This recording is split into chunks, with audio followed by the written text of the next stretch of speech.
Hello बच्चों, मैं हूं गोपाल पालीवाल, आपका फिजिक्स टीचर। बच्चों, मैं मेरे यूट्यूब चैनल पर जेई एडवांस और मेंस के क्वेश्चंस कॉन्सेप्चुअली सॉल्व कराता हूं। आप मेरे साथ प्रैक्टिस कर सकते हैं। प्रेजेंट क्वेश्चन बच्चों मैंने सेलेक्ट किया है इलेक्ट्रोस्टैट से रिलेटेड जेई एडवांस 2022 का क्वेश्चन है बच्चों, 22 का। A disc of radius capital R with uniform positive charge density sigma is placed on the XY plane with its centre at the origin. The Coulomb potential along the z axis is given by Vz equals to sigma by twice epsilon naught into root r square plus z square minus z। बच्चों एक disc दी हुई है, correct. मैं disc को यहाँ बना लेता हूँ। गिवन है डिस्क,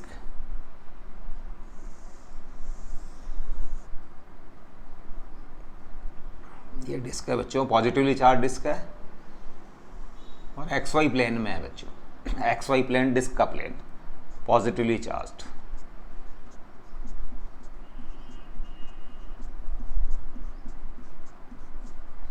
बच्चों ये ओरिजिन है, origin O, correct. It is the Z axis.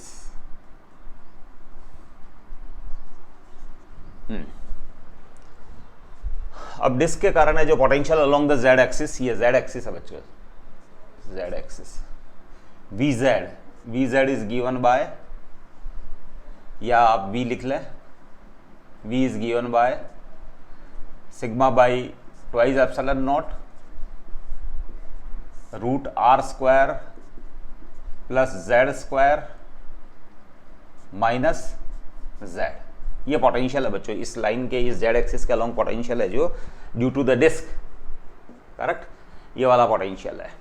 A particle of positive charge small q is placed initially at rest at a point on z axis with z equals to z naught। let ये z equals to z naught है बच्चों, z naught, ठीक है ना। यहाँ एक q charge रखा हुआ है इनिशियली एट रेस्ट, करेक्ट। ये z naught, ये वाला पॉइंट z naught है, यहाँ रखा हुआ है। In addition to the Coulomb force the particle experience vertical force F equals to minus CK। बच्चों इस डायरेक्शन में जो एक एक्सटर्नल फोर्स भी एक्ट कर रहा है, vector F equals to minus CK cap, minus CK cap. इस कुलाम फोर्स डिस्क के कारण है अपवर्ड्स, और ये माइनस CK केप एक एक्सटर्नल फोर्स है। Let beta equals to twice C epsilon not by sigma Q, which of the following statements is are correct. बच्चों इन कुछ ऑप्शंस दिए हुए, उन ऑप्शंस को देखने पर एक बीटा एक कांस्टेंट दिया हुआ है जिसकी value 2C epsilon not by CQ है, और ये ऑप्शंस हैं 4 beta equals to 1/4 and Z not equals to 25 R/7 the particle reaches the origin. 4 beta equals to 1/4 and Z not equals to 3 R/7 the particle reaches the origin. तो ये beta की values है जो 3 options के अंदर 1/4 दे रखी है, और Z नॉट यानी इनिशियल स्मॉल q चार्ज जो कि इस एक्सिस के अलोंग पड़ा हुआ है, उसकी वैल्यूज ऑप्शन ए में 25/R/7 है, 3 ऑप्शन बी के अंदर 3R/7 है, ऑप्शन सी के अंदर R/√3 है, और ऑप्शन डी के अंदर बीटा कुछ अलग टाइप का है, 4 beta greater than 0 and Z not greater than 0 the particle always reaches the origin. तो बच्चों इन क्वेश्चंस के अंदर है जो 3 ऑप्शंस के अंदर बीटा इक्वल टू 1/4 है, और ये पूछा गया इन फोर्सेस के अंडर में ये ओरिजिन पे पहुंचेगा या नहीं। जैसे फर्स्ट ऑप्शन में ये पूछा गया particle reaches the origin, the particle reaches the origin B में, और particle returns back to Z equal to Z not, और डी ऑप्शन के अंदर दे रखा particle always reaches the origin. तो बच्चों इसमें मेन क्वेश्चन ये मतलब इन चारों ऑप्शंस को देखने पर ये पता चलता है कि सबसे पहले ये पार्टिकल यहाँ पहुंचेगा या नहीं इन फोर्सेस के अंडर में, उसको आपको है जो कंसिडर करना है, करेक्ट। तो उससे आपके इन ऑप्शंस में से काफी आंसर आपके करेक्ट, मतलब आप चेक कर सकते हैं कि विच answer is correct one, correct. तो बच्चों सबसे पहले जो हम इस बात पे आते हैं, for just reaching the charged particle at O, in forces के अंडर में ओरिजिन के ऊपर, O ओरिजिन है ये, करेक्ट। पार्टिकल यहां पहुंचने की जस्ट, यानी जस्ट मतलब it have zero kinetic energy, it must have zero kinetic energy at the origin, मतलब जस्ट पहुंचने का मतलब ये हुआ कि आपका चार्ज पार्टिकल यहाँ इनिशियली एट रेस्ट रखा जाएगा, इसके बाद इन दो फोर्सेस के अंडर में वो यहाँ पहुंचेगा या नहीं, यानी जस्ट रीचिंग के लिए यहाँ काइनेटिक एनर्जी 0 लेके मैं इस क्वेश्चन को सॉल्व करूंगा, करेक्ट। तो applying work energy theorem, applying work energy theorem.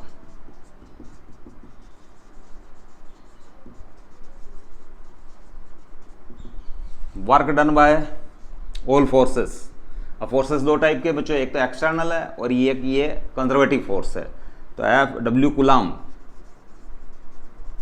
और एक दूसरा फोर्स है F external equals to change in kinetic energy K2 minus K1। Correct. Now work done by Coulomb force. Coulomb force is a conservative force बच्चों, और आप इसके लिए लिख सकते हैं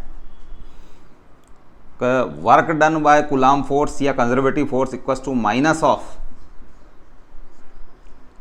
change in potential energy.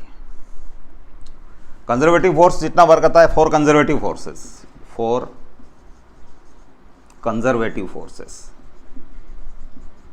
Conservative forces के अंदर है जो बच्चों, कंजर्वेटिव फोर्स जितना भी वर्क करता है वो at the cost of potential energy होता है, that is potential energy decreases by the same amount. Correct. तो work done by Coulomb force ये माइनस ऑफ डेल्टा यू है फॉर कंजर्वेटिव फोर्सेस। करेक्ट। उतनी कितनी पोटेंशियल एनर्जी कम हो जाती है, जैसे फॉर एग्जांपल एक स्टोन को आप रिलीज करते हो तो ग्रेविटेशनल फोर्स कंजर्वेटिव फोर्स है। करेक्ट। तो बच्चों है जो ध्यान रखना कि स्टोन जब नीचे गिरेगा तो उसकी पोटेंशियल एनर्जी, उसकी जो पोटेंशियल एनर्जी में लॉस होगा, it gets converted into kinetic energy. Correct. यानी पोटेंशियल एनर्जी में loss, work done by conservative force, loss in conservative force. भाई ये वर्क कर रहा है, वो स्टोन, फॉलिंग स्टोन जो वर्क कर रहा है वो किस कॉस्ट पे कर रहा है, उसके अंदर स्टोर्ड एनर्जी है जो कि ग्रेविटेशनल पोटेंशियल एनर्जी उसकी कॉस्ट पे कर रहा है, तो potential energy decreases by the same amount and it gets converted into kinetic energy. Correct. तो ये जो माइनस डेल्टा यू, तो बच्चों अब ये होता है बच्चों, ये W work done by Coulomb force. Correct. तो ये हो गया बच्चों, कूलाम फोर्स कितना वर्क करेगा, माइनस चेंज बोलते हैं बच्चों U final, potential energy final minus U initial, ये फाइनल पोटेंशियल एनर्जी माइनस ये change initial potential energy. Correct. और work done by external force downward direction में है और वो कांस्टेंट फोर्स है। कौन सा फोर्स है, constant, CK cap, F equals to minus CK cap, downward direction में है और उसका मैग्नीट्यूड C है बच्चों। और तो यहाँ से यहाँ तक आने के लिए जो ये हो जाएगा C force into displacement, force C है और डिस्प्लेसमेंट Z0 है, और फोर्स और डिस्प्लेसमेंट की डायरेक्शन डाउनवर्ड है, और it is equals to change in kinetic energy. तो हम चाहते हैं हम just reaching at O with zero kinetic energy, it means. Correct. तो फाइनल काइनेटिक एनर्जी भी जीरो, और इनिशियली तो वो रेस्ट में ही था, तो इनिशियल काइनेटिक एनर्जी भी जीरो। अब ये हो गया बच्चों U I initial minus UF, bracket open कर दिया मैंने, U फाइनल, और ये हो गया C Z0 इक्वल्स टू 0। अब बच्चों U जो होता है पोटेंशियल एनर्जी, वो होता है बच्चों Q इंटू वी। करेक्ट। तो V तो आपका ये दे रखा है, तो Q इंटू वी, तो Q इंटू वी की ये वैल्यू बच्चों sigma by twice epsilon not root R square plus Z square minus Z। Correct. That is U initial, correct. Initial है जो आपकी ये थी, है ना, और U final minus U final sigma Q twice epsilon not, और फाइनल बच्चों है जो रूट R स्क्वायर प्लस 0 का स्क्वायर, क्योंकि Z कोऑर्डिनेट फाइनल पोजीशन के अंदर 0 है, और माइनस 0, और ये हो जाएगा बच्चों C Z0। करेक्ट। और ये फाइन 0 माइनस 0 यानी 0। करेक्ट। अब बच्चों सिंस बीटा दे रखा है, beta equals to twice C epsilon not by sigma Q implies sigma Q by twice epsilon not, that is C by beta. ये C by बीटा दे रखा है बच्चों, तो that is C by beta, यहाँ ये कॉमन ले रहा हूँ बच्चों में, तो C by beta R square plus Z square minus Z, और ये हो गया बच्चों माइनस, यहाँ से R आएगा तो ये माइनस आर, और यहाँ से आएगा बच्चों सी बाई बीटा, मैंने कॉमन लिया है तो सी बाई बीटा, तो beta beta Z not plus beta Z not equals to 0।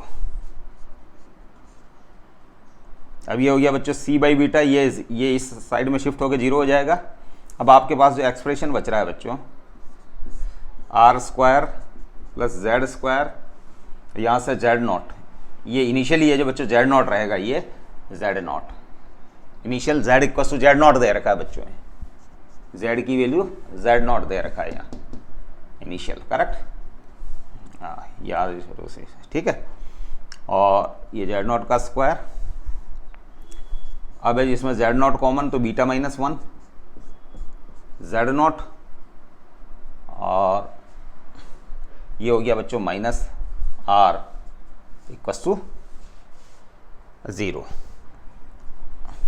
अब बच्चों इसको उस साइड में शिफ्ट कर दें, ये बीटा जेड नॉट को कॉमन लिया, बीटा माइनस 1, करेक्ट, उस साइड में शिफ्ट करें तो ये हो जाएगा बच्चों R square plus Z not square, ये हो गया आर, और ये उधर जा रहा है माइनस बीटा माइनस 1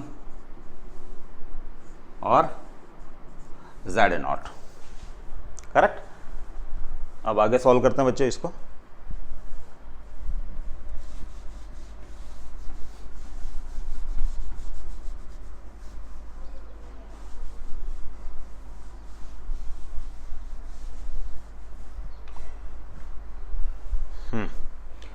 अब बच्चों बीटा की वैल्यू पुट कर देता हूं मैं, बीटा की, क्योंकि 3 ऑप्शंस के अंदर ए बी सी के अंदर बीटा 1/4 दे रखा है, तो बच्चों 3 ऑप्शन तो इससे चेक हो सकते हैं अपने इस एनालिसिस से जो मैं कर रहा हूं। तो मैं बीटा की वैल्यू 1/4 पुट कर देता हूं बच्चों, R square plus Z not square that is R minus 1/4 minus 1 1/4 minus 1 और जेड नॉट, करेक्ट। अब ये हो गया बच्चों, ये हो गया माइनस 3/4 और माइनस माइनस प्लस 3/4, तो आर प्लस 3/4 जेड नॉट, ये 3 है बच्चों। ये हो गया बच्चों R square plus Z not square, इसको स्क्वायरिंग करने पर स्क्वायरिंग, ये हो गया बच्चों R square plus Z not square that is R square plus 9/16 Z not square plus 3/2 R Z not, squaring करने पर। अब बच्चों आर स्क्वायर से आर स्क्वायर कैंसिल, इसको आप इस साइड लेफ्ट साइड में शिफ्ट करेंगे तो, और जेड नॉट स्क्वायर को कॉमन ले लेंगे तो ये आ जाए बच्चों आ जाएगा 7/16 जेड नॉट स्क्वायर, ये आ गया बच्चों 3/2 आर जेड नॉट, इससे स्क्वायर से ये जेड नॉट कैंसिल हो जाएगा। तो अब हमारे पास आ रहा है बच्चों 24/7 Z not equals to 24/7 into R, ये आ रहा है बच्चों Z not, just reaching Z not की वैल्यू, मतलब यहाँ विद जीरो काइनेटिक एनर्जी इस चार्ज को आप जब रेस्ट से रिलीज करेंगे तो इन 2 फोर्सेस के अंडर में जस्ट यहाँ पहुँचने के लिए with zero kinetic energy this much Z not is required, इतना जेड नॉट आपकी रिक्वायरमेंट है, करेक्ट। अगर जेड नॉट इससे ज्यादा हुआ बच्चों तो क्या होगा, इस सिचुएशन को भी एनालाइज कर देते हैं।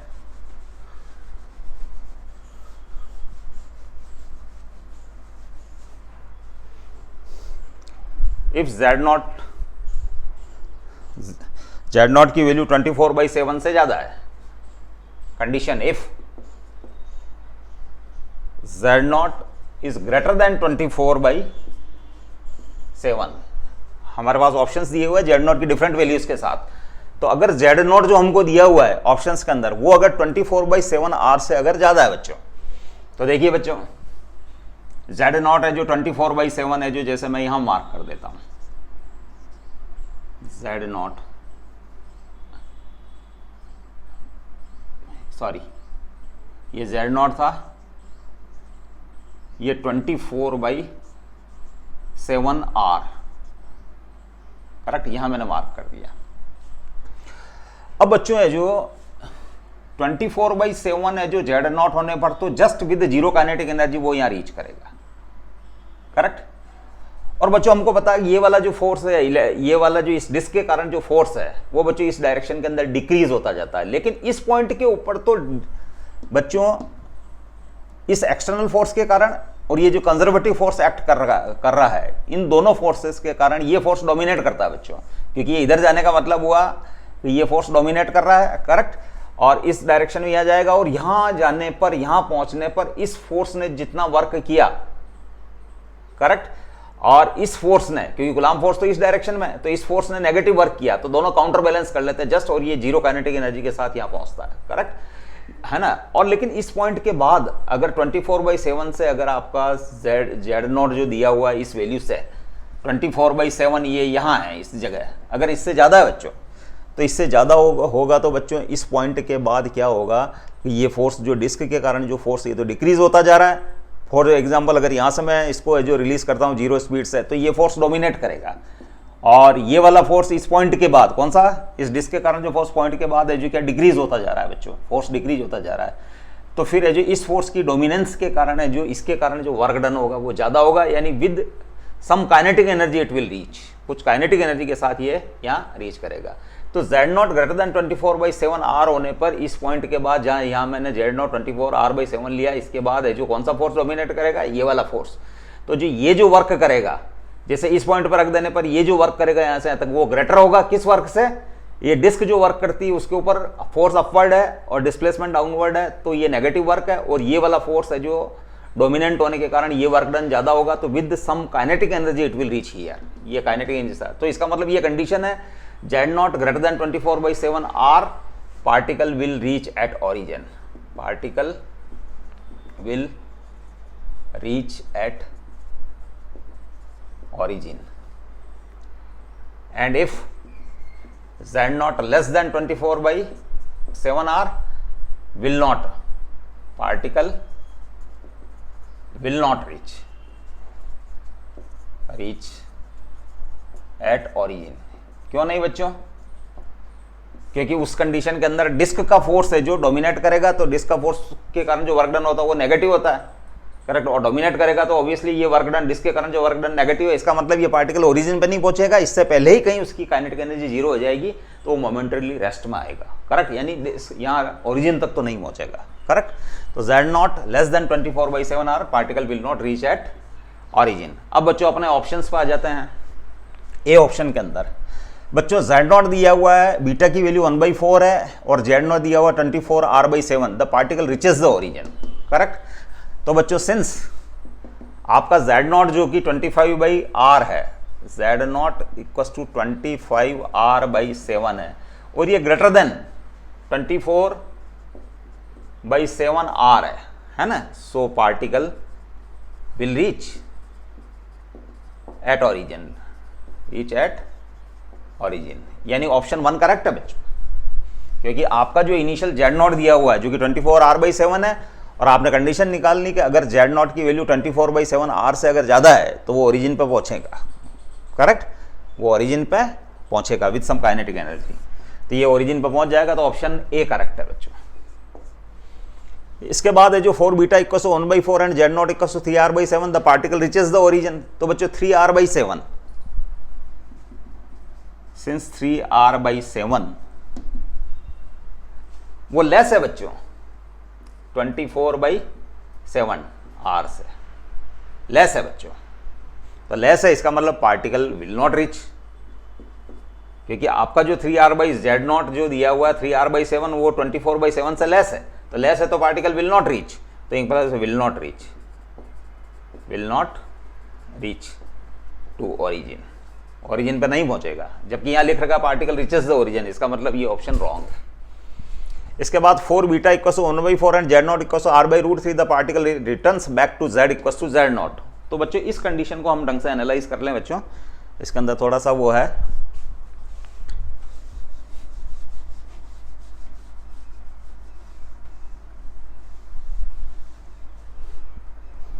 ऑप्शन सी के अंदर 4 beta equal to 1/4 and Z not equal to R/√3, the particle returns back to Z equal. तो फर्स्ट तो of all Z not equal to R/√3, R by root three, R by root three होता है ये Z not है, और R by root three R upon 1.73, ये आता है बच्चों 0.57 आर,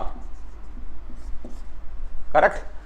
और आपका ये 24/7 आर ये इक्वल टू है 3.45 आर के। तो obviously H 0.57 R is less than 24/7, implies R by root three जो है वो लेस है, क्योंकि आर बाई रूट थ्री की वैल्यू आ रही 0.57 आर और 24/7 आर की वैल्यू आ रही 3.45 आर। तो ऑब्वियसली ये जो R by root three smaller than 24/7 R, implies particle will not reach to origin, origin पे नहीं पहुंचेगा। अब नहीं पहुंचेगा ये बात तो ठीक है, लेकिन इन्होंने लिखा हुआ है the particle returns back to Z equal to Z not, यानी जहां से वो स्टार्ट हुआ था वहीं रिटर्न होके आ जाएगा। दोनों फोर्सेस के अंडर में फोर्सेस वर्क करेंगे, इसके बाद वो जहां से स्टार्ट हुआ था वापस रिटर्न होके वहीं आ जाएगा। तो इस चीज को हम एनालाइज करने के लिए बच्चों हम क्या करते हैं कि एक ऐसा पॉइंट फाइंड कर लेते हैं जहां दोनों फोर्सेस काउंटर बैलेंस हो जाते हैं। We are interested to finding a point on the z axis where two forces counter balances each other, दोनों फोर्सेस एक दूसरे को काउंटर बैलेंस करते हैं। ये थोड़ा सा ढंग से एनालिसिस हो जाएगा तो आपके क्वेश्चन बिल्कुल दिमाग में फिट हो जाएगा बच्चों। तो बस सिंस है जो बच्चों वी दिया हुआ है sigma by twice epsilon not root R square plus Z square minus Z, correct.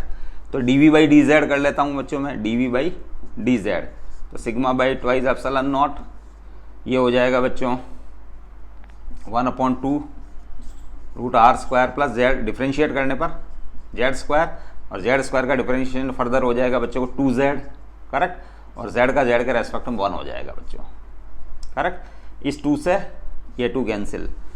अब है जो बच्चों ये d we by D z आया है आपके पास, d we by D z आया आपके पास sigma by twice epsilon not, और ये हो गया बच्चों z into z upon root R square plus Z square minus 1।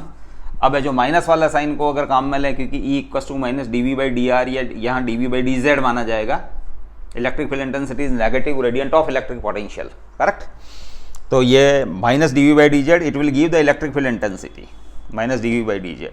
तो ये हो जाएगा बच्चों sigma by twice epsilon naught 1 minus Z upon root R square plus Z square, correct. और फोर्स हो जाएगा बच्चों, ये वेक्टर फॉर्म में है, और force F equal to Q into E, sigma Q by twice epsilon naught, force होता है बच्चों क्यू इंटू ई, है ना। सिंस यहाँ लिख देता हूँ मैं force equal to Q into E, तो ये हो जाएगा क्यू इंटू ई की वैल्यू ये आई है, इसको जो क्यू से मल्टीप्लाई कर दिया मैंने, सिग्मा क्यू हो गया है twice epsilon naught 1 minus Z root R square plus Z square, ये फोर्स हो गया, करेक्ट। और ये किस और है, किस और है बच्चों, ये फोर्स है जो इस डायरेक्शन में लगेगा, क्योंकि field intensity along the Z axis है, तो इस डायरेक्शन में फोर्स लगेगा। और ये वाला एक्सटर्नल फोर्स डाउनवर्ड डायरेक्शन में, तो बच्चों है जो फॉर इक्विलिब्रियम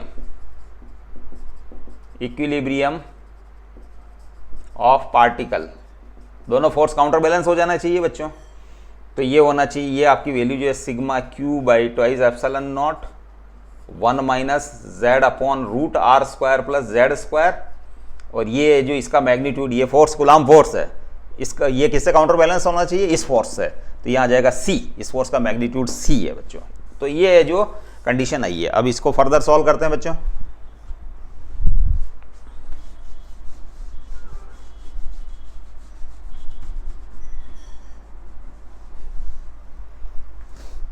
अब इसको फर्दर सॉल्व करने पर क्रॉस मल्टीप्लाई कर देता हूं बच्चों मैं, तो 1 minus Z root R square plus Z square, ये 2c epsilon naught sigma Q, correct.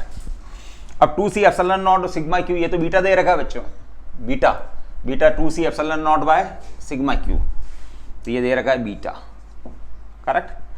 तो बच्चों z upon root R square plus Z square, ये हो गया 1 माइनस बीटा, और बीटा की वैल्यू है जो 1/4 लेते हैं बच्चों, क्योंकि ये थर्ड ऑप्शन के अंदर बीटा 1/4 ले रखा है, तो 1 माइनस 1/4, तो ये 3/4 हो गया बच्चों। कितना हो गया? 3/4। अब क्रॉस मल्टीप्लाई करने पर 4z इक्वल टू ये 4z equal to 3 root r square plus z square, correct. अब स्क्वायरिंग, इसका स्क्वायरिंग करने पर 16z square equal to 9 r square plus z square. ये 7z square equal to 9r square हो गया बच्चों। 7z square equal to 9r square, तो z equal to हो गया बच्चों 3/√7r। और इसको सॉल्व करेंगे बच्चों तो z है जो z इक्विलिब्रियम डिस्टेंस जो आ रही है, जहाँ फोर्स काउंटर बैलेंस कर रहे हैं, z इक्विलिब्रियम वो 1.13r आ रही है बच्चों। कितनी आ रही है? 3/√7r। इसको सॉल्व करें तो 1.13r आ रही है। इसका मतलब है जो मैं अब थर्ड ऑप्शन को समझाने के लिए मैं फिगर को है जो अगेन बना देता हूं बच्चों।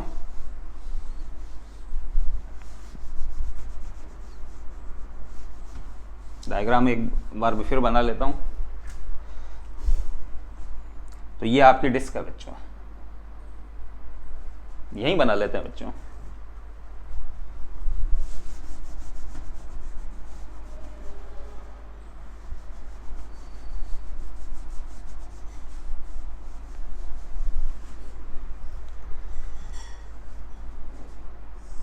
ये आपकी डिस्क है बच्चों।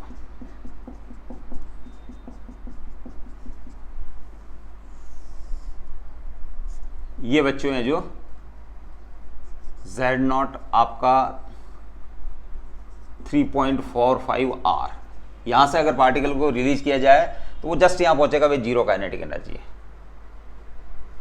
करेक्ट। अब हमारे लिए आया बच्चों ये 1.13 और है जो Z इक्विलिब्रियम आया हमारे पास 1.13 और यहाँ है r/√3 तो 0.57, तो यानी आपका Z0 ये 3.5r, ये z इक्वल टू इस डिस्टेंस पर 3.545r के ऊपर तो जस्ट यहाँ पहुंचता है जीरो काइनेटिक एनर्जी के साथ। और z0 इक्वल टू r/√3, ये z0 इक्वल टू r/√3 ये है बच्चों 0.57r, ये 0.57r है। और z इक्विलिब्रियम आ रहा है बच्चों 1.13r, z इक्विलिब्रियम 1.13r ये आ रहा बच्चों 1. अब पार्टिकल आपका थर्ड ऑप्शन के अकॉर्डिंग z0 r/√3 यहां है और रेस्ट में इनिशियली q चार्ज यहां रेस्ट में बच्चों, correct.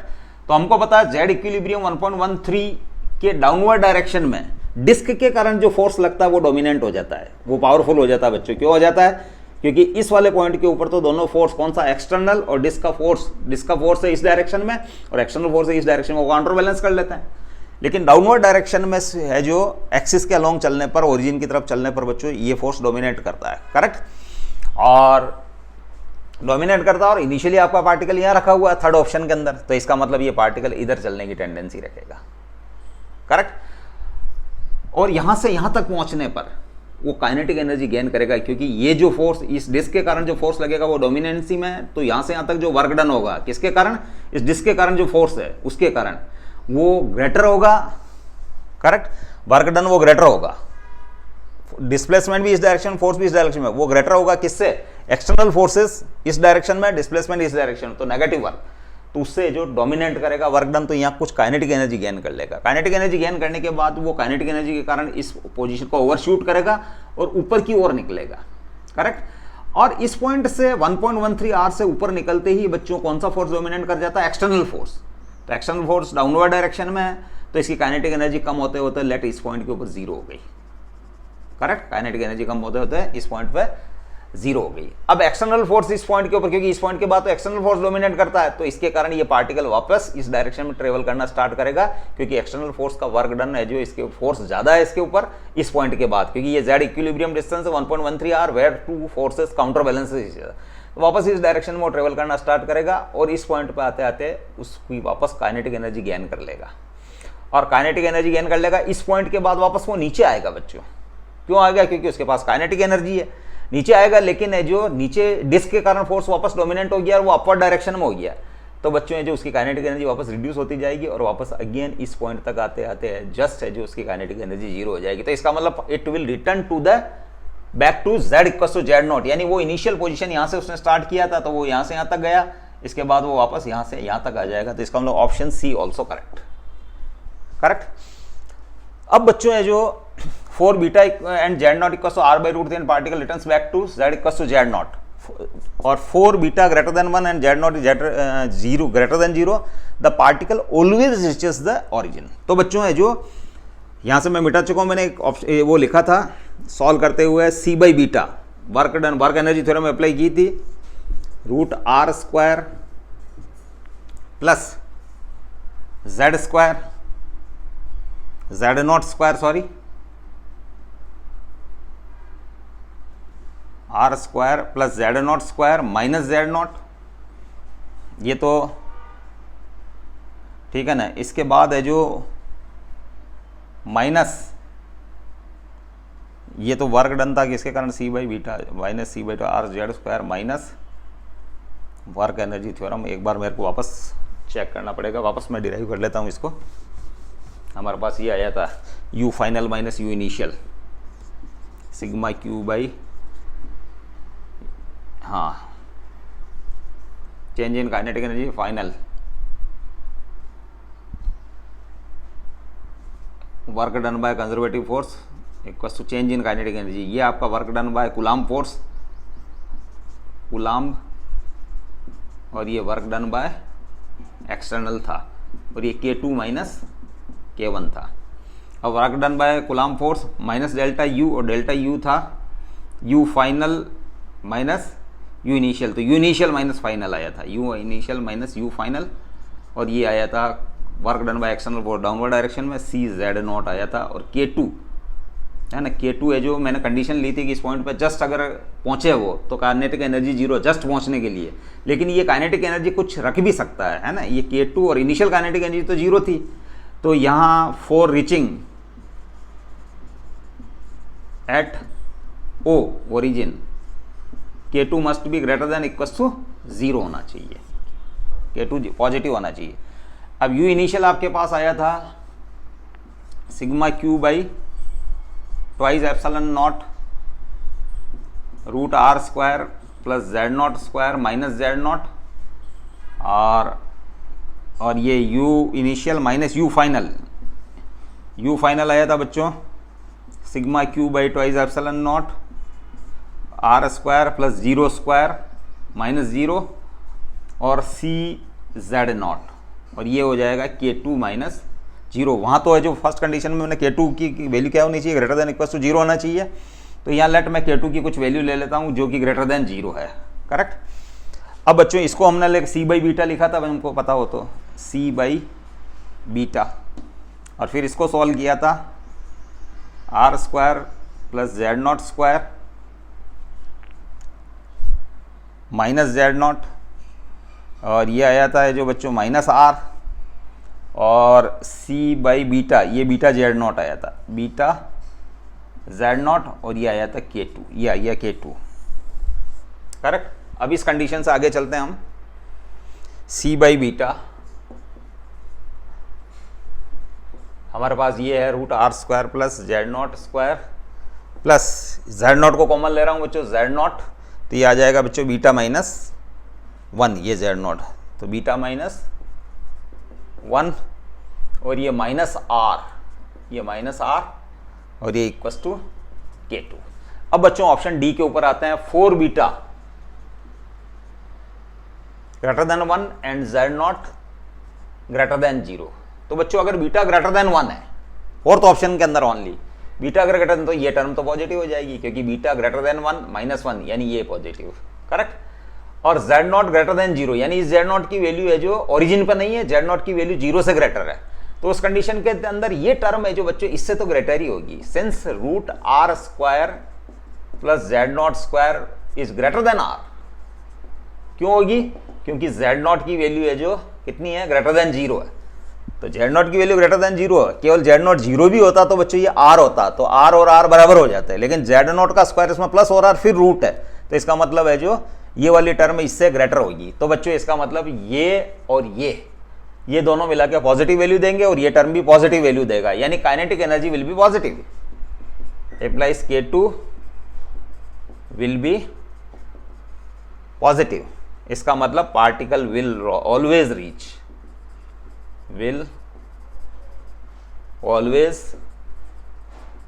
To origin, particle certainly है जो ओरिजिन के ऊपर पहुंचेगा। तो बच्चों इस टाइप से है जो हम 1 बाय 1 है जो स्टेप्स के अंदर इसको चेक करते हैं, जहां मेरे को लगता है कि बच्चे को प्रॉब्लम आ सकती है वहाँ मैंने प्रॉपरली एनालाइज करने की ट्राई की है। हम अब बच्चों अगले क्वेश्चन के साथ फिर मिलते हैं। Stabilise till then, thank you.